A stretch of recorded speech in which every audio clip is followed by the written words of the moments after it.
সম্পদে নাই, মালের মধ্যে পাবে না। একবার মক্কার অলিগলিতে চলে যাচ্ছেন, ওমর রাদিয়াল্লাহু তাআলা হাত ধরে বিশ্বনবী মক্কার পথে হেঁটে যাচ্ছেন। মনের মধ্যে কৌতূহল হলো, বিশ্বনবী সাল্লাল্লাহু আলাইহি সাল্লাম ওমরকে বলল, ওমর তুমি আমাকে কেমনটা ভালোবাসো? ওমর রাদিয়াল্লাহু তাআলা আনহু বিশ্বনবীর কথা শুনে বললেন, ইয়া হাবিবাল্লাহ, ইয়া রাসূলুল্লাহ, আমি আপনাকে সব জিনিস চাইতে ভালোবাসি, কিন্তু আমার পানির চাইতে বেশি ভালোবাসি না। বিশ্বনবী সাল্লাল্লাহু আলাইহি সাল্লাম এই কথাটা শোনার পরে ওমরের হাত ধরেছেন, ওমরের হাতটা ছেড়ে দিলেন আর বললেন, ওমর ততক্ষণ পর্যন্ত না খাঁটি মুসলমান হবে যতক্ষণ পর্যন্ত না তোমার পানির চাইতে আমি নবীকে বেশি ভালোবাসি। রাসূলকে যদি ভালোবাসতে হবে এবং কেমন, নিজের পানির চাইতেও বেশি ভালোবাসতে হবে। আল্লাহ রাসূল বললেন, আইয়াকুন আল্লাহু ওয়া রাসূলুহু আহাব্বা ইলাইহি মিম্মা সিওয়াহুমা। রাসূলকে এবং আল্লাহকে এমন ভালোবাসতে হয়, গোটা পৃথিবীর চাইতে সব চাইতে ভালোবাসা তাদের জন্য দেখাতে হবে। কিন্তু আমাদের ভালোবাসা তাদের জন্য হয় না। আজকে যদি বলা হয় যে জিহাদ ফরজ, জিহাদে বের হতে হবে, তোমার জীবন দিতে হবে, সবকিছু করবে, কিন্তু মুসলমান নিজের প্রাণটা দিতে প্রস্তুত না। খেলায় হেরে গেলে আত্মহত্যা পর্যন্ত করতে পারে। একজন বেদুইন কাফের মুশরিক, যে আমার আল্লাহকে মানে না, যে আমার রাসূলকে মানে না, তার ভক্ত আজকে হাজারো যুবক। ও যুবক, তোমাদের কাছে আজকে প্রশ্ন করি, তোমরা যদি একজন বেদুইন মুশরিক কাফেরের পায়ের বেলকিতে যদি তার ফলোয়ার্স হতে পারো, তাহলে তোমার ঈমান কেমন হবে যখন দাজ্জাল সে এসে বলবে যে আবার এক হাতে জান্নাত আর এক হাতে জাহান্নাম? তখন তুমি কিভাবে তোমার ঈমানকে বাঁচিয়ে রাখবে? একজন বেদুইন কাফের তার পায়ের বেলকিতে আজকে তার ভক্ত, তাহলে দাজ্জাল যখন আসবে তোমার ঈমান কোথায় থাকবে? আজকে একটু চিন্তা করো যুবক, কাদের জন্য তুমি প্রাণ হারাচ্ছ, নিজের জীবনটা দিয়ে দিচ্ছ, আজকে তাদের ফলোয়ার্স হচ্ছ। অথচ আল্লাহ রাসূল বললেন, সুস্পষ্ট ঘোষণা যুবক, তোমাকে আল্লাহ রাসূল বলে দিলেন, ও যুবক শোনো, মান তাশাব্বাহা বিকওমিন ফাহুয়া মিনহুম। আমি রাসূলের প্রেম, আমি রাসূলের ভালোবাসা তোমার মধ্যে নাই, কিন্তু শুনে রাখো, যাদেরকে ভালোবাসলা এই দুনিয়ায় হাসর নাসর তোমার তার সাথেই হবে। যেই মুশরিক, যেই কাফের আমার ছোট্ট ছোট্ট ফিলিস্তিনের শিশুদেরকে হত্যা করে, আমার মা বোনেদের ইজ্জত আবরু নিয়ে যারা খেলা করে, হাজারো মুসলমানদের রক্ত নিয়ে যারা খেলা করে, হোলি খেলে, যারা বেদুইন কাফের নাস্তিক, যারা খেলায় ফিফার মধ্যে, যারা বিশ্বকাপে, যারা ইসরায়েলের পতাকা নিয়ে মাঠে নামে, আজকে মুসলমান যুবক হয়ে তুমি তাদের ফলোয়ার্স হচ্ছ, সারা রাত জেগে তুমি খেলা দেখতেছো। একটা গোল যদি দিতে না পারে হাজারো চোখে অশ্রু তোমার ঝরে, কিন্তু জায়নামাজ, 2 ফোঁটা জায়নামাজ দাঁড়িয়ে 2 ফোঁটা অশ্রু তোমার ঝরে না। গোল না দিতে পারলে তোমার চোখ দিয়ে অশ্রু ঝরে, কিন্তু জায়নামাজে দাঁড়িয়ে তোমার অশ্রু ঝরে না। যুবক, একবারের জন্য থেমে চিন্তা করো, আজকে কাদের জন্য প্রেম ভালোবাসা দেখাও? আজকে যে দলের জন্য ভালোবাসা দেখাচ্ছ, তারা তো স্পষ্ট ভাষায় যারা আমাদের মুসলমান ভাই বোনদের হত্যা করছে, তাদের সাপোর্ট নিয়ে তাদের পতাকা খেলার মাঠে নিয়ে আসে। ঠিক জোরে বলেন, ঠিক কিনা? আর আজকে আমরা মুসলমান যুবক হয়ে তাদেরকে ভালোবাসলাম, তাদের ভালোবাসা হৃদয়ে লিখে দিচ্ছে, হৃদয়ে আর্জেন্টিনা, আহ ভালোবাসা, হৃদয়ে ব্রাজিল, টাকা দিয়ে গেঞ্জি ক্রয় করতেছে। আফসোস, এই সমস্ত মানুষের জন্যই তো আল্লাহ রাসূল এত কঠিন হুঙ্কার দিলেন যে আমি রাসূলের ভালোবাসাকে তুমি অনুসরণ করতে পারলা না। আমি রাসূল যে তোমাদের জন্য আখিরাতের ময়দানে সব নবীর কাছে যখন সব উম্মত যাবে, নবীরা ছোটাছুটি করবে, আমি নবী সিজদা থেকে উঠবো না শুধু তোমাদের জন্য। আমি সর্বশ্রেষ্ঠ রাসূল, আমি এটা ভুলে যে আমার উম্মতকে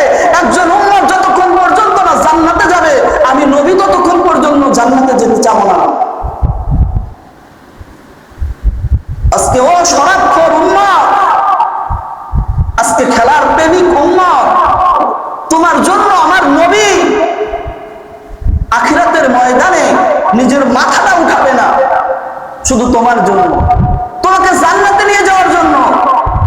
তোমার জন্য যদি আমার রাসূল এতটা করতে পারে, তুমি আমার রাসূলের জন্য কতটা করতে পারবে?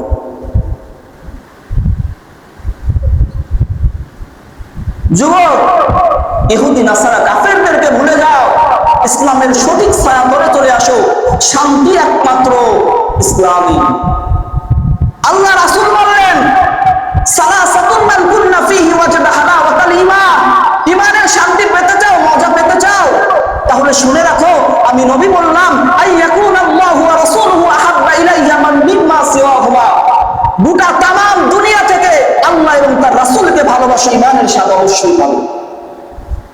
কিন্তু আজকে ঈমানের স্বাদ পাই না, কারণ আমার মধ্যে আমার রাসূল প্রেম নেই, আল্লাহ প্রেমিক আমি না। আজকে আমি মুশরিক কাফেরদের ফলোয়ার্স। সারা রাত তাদের জন্য দাঁড়াতে পারবো, আমি খেলা দেখতে পারবো, বৃষ্টি নামে বৃষ্টির মধ্যে দাঁড়িয়েও খেলা দেখতেছি, রাত জেগে ফজরের আজানের আগে। কিন্তু মসজিদের মাইকে যখন তোমাকে ডাকা হয় হাইয়া আলাস সালাহ, হাইয়া আলাস সালাহ, আস-সালাতু খায়রুম মিনান নাওম, তোমার ঘুম থেকে তোমার নামাজ উত্তম। মসজিদের মাইকে যখন এলান হয়, তোমার ঘুম ভাঙে না, আর তুমি নিজে যত্ন করে এলান দিয়ে রাখো খেলা কখন হবে। জাস্ট টাইমে তুমি উঠে যাচ্ছ, তোমার চোখটা জাস্ট টাইমে খুলে যাচ্ছে খেলা দেখার জন্য। ঘড়ির এলার্ম ঠিক টাইমে বেজে যাচ্ছে খেলা দেখার জন্য, কিন্তু নামাজের জন্য তোমার ঘড়ির এলার্মটা বেজে উঠতেছে। যদি ঘুম থেকে উঠে তুমি মসজিদে না আসতে পারো, তাহলে তুমি কবর থেকে উঠে জান্নাতে কিভাবে যাবে? মসজিদের মাইকে আলার্ম হচ্ছে আজানে জুমার দিন, তুমি তাড়াতাড়ি ওযু করে মসজিদে আসবে, এতটুকু তুমি পারছো না, তাহলে তুমি কবরের দিন, হাসরের ময়দানে, যেদিন সবথেকে ভয়াবহ হবে, আসমান ভেঙে ভেঙে তছনছ হয়ে যাবে, জমিন পুড়ে তামাম হয়ে যাবে, সেদিন তুমি কবর থেকে উঠে জান্নাতে যাবে কিভাবে? মুমিন বলো তো, জান্নাতে যাব কিভাবে? জান্নাতে যাবে তুমি, তোমার আমল কোথায়? আল্লাহ কি তোমাকে বলে নাই ইয়াউমা ইয়াকুমুন নাস লিরাব্বিল আলামিন? মানুষ শুনে রাখো, তোমাকে আমার আল্লাহর কাঠগড়ায় দাঁড়াতে হবে। আল্লাহর কাঠগড়ায় যদি দাঁড়াও, উত্তর কি আছে তোমার? পুঁজি কি? যারা প্রাণ হারালো খেলা দেখার জন্য, যারা সবকিছু বিসর্জন দিল, টাকা খরচ করে যাদের পতাকা, যাদের জার্সি গায়ে নিল, তারা কি তোমাকে জান্নাতে নিতে পারবে? যুবক, নিজের মা যেখানে তোমাকে অস্বীকার করবে, নিজের বাবা যেখানে তোমাকে অস্বীকার করবে, নিজের ভাই যখন তোমাকে অস্বীকার করবে, তখন তোমার প্লেয়ার, তুমি যাদের ফলোয়ার্স, তাকে তোমাকে মনে হয় হাত ধরে জান্নাতে নিয়ে যাবে, নাকি বলো? তোমার বাবা রক্তের সম্পর্ক, তোমার মা তোমার রক্তের সম্পর্ক, সেই মা বলবে না একটা মাত্র নেকির জন্য যখন মানুষ হাহাকার করবে, মাত্র একটা নেকি, নিজের মা বাবার কাছে হাত পাতবে, মা জান্নাতে যেতে পারছি না, মাত্র একটা নেকি, মা একটা নেকি দেন আমাকে। বাবাকে বলবে, বাবা একটা নেকি দাও, বাবা বলবে, আমারও তো একই অবস্থা। আজ নিজের মা বাবা তোমাকে হেল্প করতে পারবে না, তাহলে যাদের অনুসারী হলে তারা তোমাকে কিভাবে হেল্প করবে? দুনিয়া থাকতেই নেকির পাল্লাকে ভারী করো, আখিরাতে যে নেকির পাল্লা ভারী করার কোনো অপশন নেই, কোনো সুযোগ নেই। আল্লাহ দুনিয়া দিয়েছে, আল্লাহ রাসূল বলেন, আর দুনিয়া মাজরাতুল আখিরাহ। ও মুমিন, দুনিয়াই তোমার ভালো কাজ করা, মন্দ কাজ করার জায়গা, ক্ষেত্র। পরীক্ষার হল থেকে বের হলে এবছর পাস করতে পারলাম না, আগামী বছর ওই সাবজেক্ট পরীক্ষা দেওয়া যাবে, কিন্তু একবার কবরে যদি চলে যাও, একবার যদি তোমার ভিতর থেকে প্রাণটা বেরিয়ে যায়, রূহটা যদি আল্লাহর কাছে চলে যায়, হাজার অস্ত্র ফেললেও আর দুনিয়াতে আসার কোনো অপশন আছে? ধরে বলেন, অপশন। আল্লাহ কঠিন ভাষায় বলবে, কাল্লা, কখনো না।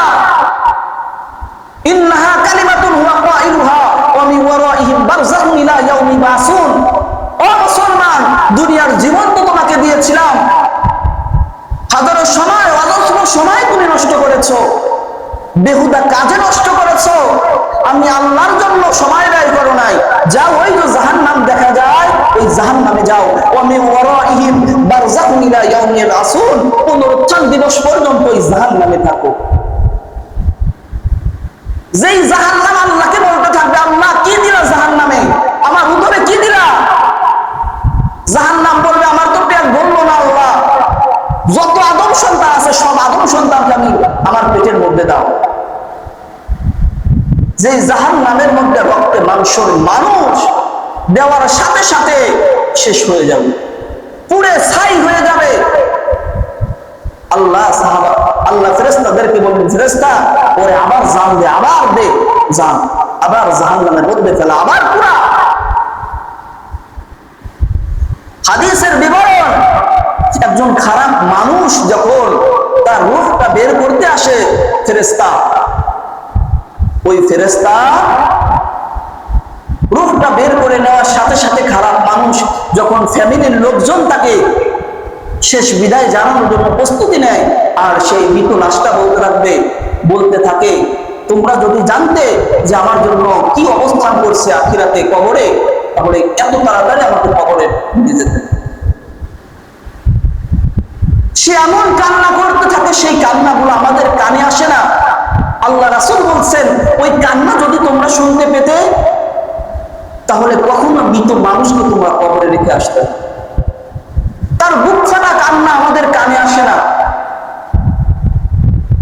গরু বাছুর, আল্লাহ রাসূল হাদিসের মধ্যে আসে, চতুষ্পদ জন্তু ওই কবরে আযাব বুঝতে পারে, কিন্তু আমি আপনার বুঝতে পারি।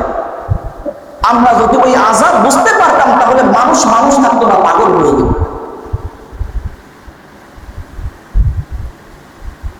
আর যখন একজন ভালো মানুষ সে তার রূহটা কবজা করে নেয়, যখন সে আখিরাতে কবরের দিকে যেতে থাকে, তখন ফ্যামিলির লোকজনকে বলে, তোমরা কেন এত বিলম্ব করছো আমার জন্য, দ্রুত আমাকে গোসল ছেড়ে তাড়াতাড়ি আমাকে কবরে নিয়ে যাও, আমার জন্য তো জান্নাত অপেক্ষা করছে।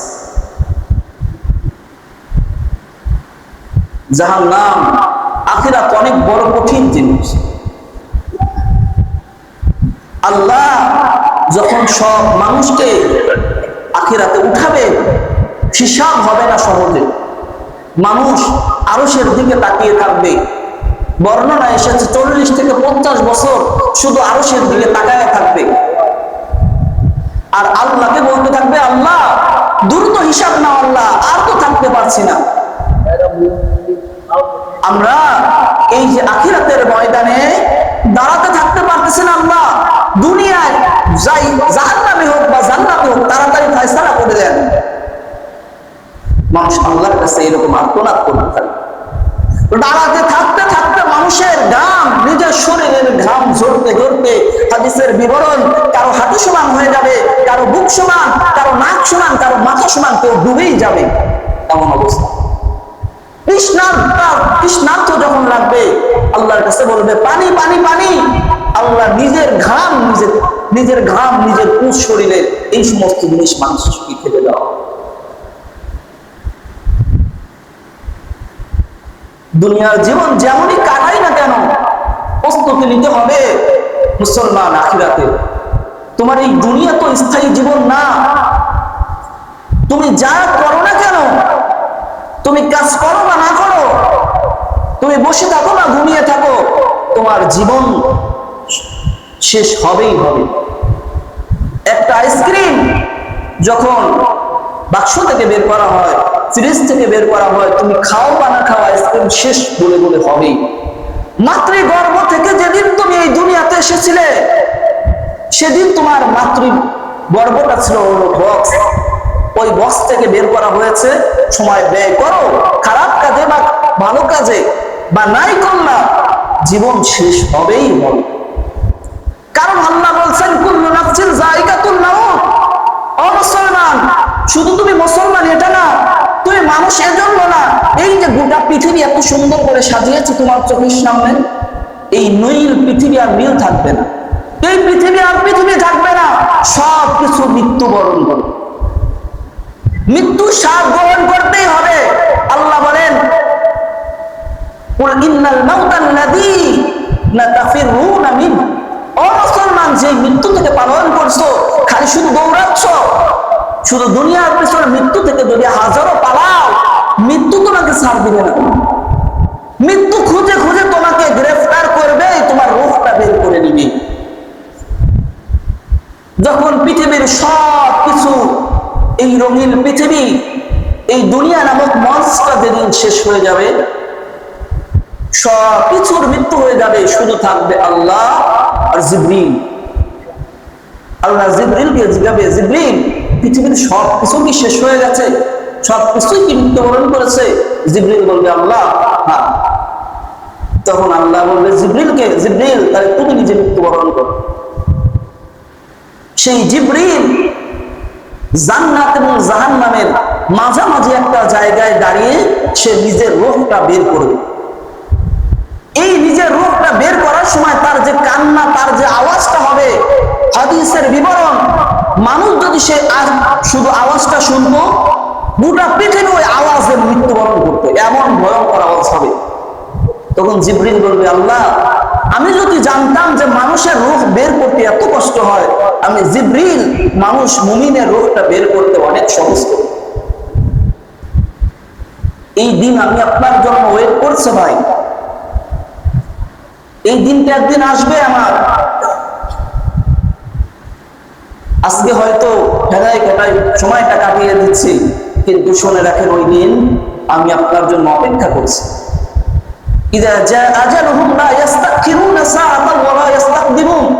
আল্লাহ বলেন, ও মুমিন, জান্নাতে তুমি মৃত্যুর জন্য মৃত্যু থেকে পালন করো। শুনে রাখো, আমি আল্লাহর ব্যর্থহীন ভাষা, সুস্পষ্ট ঘোষণা, আমি আল্লাহ।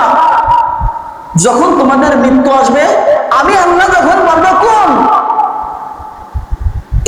এক সেকেন্ড না এদিক হবে না ওদিক হবে, জাস্ট টাইমে তোমার রূহটা বের করা হবেই হবে, চান্স না। তো মুমিনের গুণ কি? এক নম্বর গুণ হলো গোটা তামাম দুনিয়া থেকে আল্লাহ এবং তার রাসূলকে ভালোবাসা। এই গুণটা আমি আপনাকে অর্জন করতে হবেই হবে। যতদিন পর্যন্ত না রাসূলের ভালোবাসা, যতদিন পর্যন্ত না আল্লাহর ভালোবাসা আমার মধ্যে অর্জন হবে 100-100, ততদিন পর্যন্ত না আমি কিনা সাচ্চা পরিপূর্ণ মুসলমান। কারণ জান্নাতের সার্টিফিকেট পাওয়া, ওমরের হাত যদি আল্লাহ রাসূল ছেড়ে দিতে পারে, ওমরের হাত ধরে মক্কার পথে হাঁটছে, আর ওমরকে বলে, ওমর, আমি রাসূলকে কতটুকু ভালোবাসো, আমি রাসূলের জন্য তোমার হৃদয়ে কতটুকু ভালোবাসা আছে। ওমর বলেছিলেন, আল্লাহ, গোটা তামাম দুনিয়া থেকে আপনাকে বেশি ভালোবাসি, কিন্তু নিজের পানের চাইতে আপনাকে ভালোবাসতে পারিনি। আল্লাহ রাসূল সাথে সাথে হাতটা ছেড়ে দিছে। ওমরকে বলে, ওমর, যতক্ষণ পর্যন্ত না তুমি তোমার পানের চাইতে আমি রাসূলকে ভালোবাসবে, ততক্ষণ পর্যন্ত তুমি খাঁটি মুমিন। আল্লাহ রাব্বুল আলামিন মুমিনের আরেকটা গুণ বলেছেন, আল্লাযীনা হুম ফি সলাতিহিম খাশিউন। নামাজের সময় হবে, মানুষ ঘরে বসে থাকতে পারবে না, মানুষের ব্যবসা বাণিজ্য মানুষকে রাখতে পারবে না, শিকল দিয়ে বেঁধে রাখা হলেও মানুষ দাঁড়িয়ে যাবে নামাজের জন্য। হাজারো কর্ম ব্যস্ততা ভুলে যেয়ে মানুষ নামাজ পড়বে। মৃত্যু সজ্জা হলেও মানুষ বলবে, আমাকে ওযু করিয়ে দাও, নামাজের সময় হয়েছে, নামাজ পড়তে। মুমিনের গুণ হলো যারা যথা সময়ে নামাজ পড়ে। শুধু